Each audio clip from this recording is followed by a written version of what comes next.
have a raw vulnerability moment with me. This is the part of entrepreneurship that most people don't see. A lot of times, I think people think that, we just float through entrepreneurship, and most of the time, it's because they only see, the progress that we've made, and they don't see the strides that we've overcome to get there. Right now, I am in a huge transition, and I think that's why I'm a little bit emotional right now.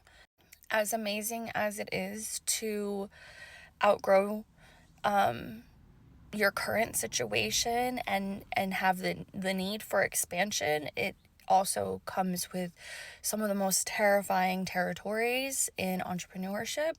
I am extremely proud to say that a little over a year into business, and we already need to expand because the salon is busting at the seams. We've got new girls coming on, we've got new services, we've got so many moving parts. Clearly, I was not prepared for this when I opened, or else I probably would have looked for maybe a larger space at that time. Opening the salon in the first place was a part of a 5-year plan that I kind of just jumped on within a month. I know that's crazy, but that's what I did. But I don't regret it at all. I think it was one of the best decisions ever. And I remember being in a vulnerable place like I am right now, thinking, what the fuck am I doing? And, here I am over a year later, needing to expand. The tricky part is the uncertainty, because you really don't know if it's going to work out. And there's a lot at stake if it doesn't work out. I am terrified that this could all fail. I have got a second location, and I got a really good deal on it. It's double the size of the space that we're at now. However, I am still in a lease, so I have currently 2 locations, but it was either stay confined to what we had now and allow a lot of prosperity to die because services couldn't be rendered and girls couldn't grow and the salon couldn't grow, or take another leap of faith and allow everybody to just spread their wings and do what they're gonna do. And of course, I went for the riskier option, which I just see a lot of potential. So I really feel like it was the right thing to do. In hindsight, it makes sense. It's been making sense. But when you really stop and think about it, what if it doesn't work? What if it just, what if it fails? What if I can't afford 2 locations? And what if we all go down? What if it causes financial trials to my family? What if I'm not good enough to do this? What if I'm just not capable? What if we lose it all? But then the other side to that, which is even scarier, is what if I don't try? What if I don't go after it? What could I be missing? And for some reason, that scares me so much more than the thought of not pursuing it. We are already in motion. Things are already happening. It's happening. But it doesn't mean it's not terrifying. It doesn't mean that I'm not struggling. I haven't broke down yet. Actually, this is my first time, so thanks for sharing this moment with me, TikTok.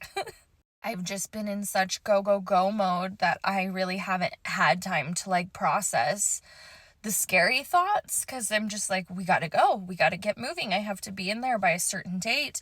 These girls, have to start their services. We've got classes coming up. There's so many moving parts going on that I haven't had a moment to really think about it. And as embarrassing as it is, I'm just dropped my kids off at school, and Katy Perry's song, Roar came on, and I remembered 10 years ago, that was like my theme song. I was going through a bunch of shit, and life was just really difficult. And that's where the journey of all of this began. I started looking into schools and becoming an esthetician because I really loved makeup and beauty and all of that. And I remember going to the gym and playing that song as loud as I could play it on my headphones and just thinking like, you're gonna hear me roar. And so as I was listening to it, I was like thinking, before the song had come on, the negative thoughts were just corroding my brain, just like, what if you fail? What's going to happen? What if you look stupid? I mean, honestly, like, the salons are across the street from each other. And I know I haven't told a lot of people, but a handful of people have been like, why? And the problem that we were facing was not that we needed a second location. It was we needed more space. And that was just convenient. It was so much more convenient to have them across from each other. But I started thinking about how dumb that was going to look to people and why I'd have to, how I'd have to explain that to everybody. And I started thinking about numbers and the cost of overhead and how much it costs to, fully function 2 salons, from the rent and the phone and utilities and cable or our internet, supplies. Like, supplies cost a fortune. Not to mention the location that we're at needs renovation, so I've had to take out a small loan for that. So there's that as well. So the fear was creeping up on me. I was thinking all these thoughts. And then that song comes on, and she's saying, I've got the eye of the tiger. I'm a fighter. You're gonna see me, just basically overcome it all. And I was thinking, yeah, 10, 11 years ago when this whole journey started for me, this, where I'm sitting right now, seemed really unrealistic. I would have never, ever, ever in my wildest imagination imagined that I would be thinking about opening a second location. But here we are. It's pretty cool. It's fucking terrifying, but this is a privilege. It really is. It's a blessing, and I'm so grateful. There's been so many people who have supported this journey, and I've just have been, really fortunate to, the clients that, and the people who love and have helped this become what it is. And not that I ever do this, but to give myself a little credit, I've worked so fucking hard to get to where I'm at today. I know that there has been people watching my journey, and I can't give up because of them.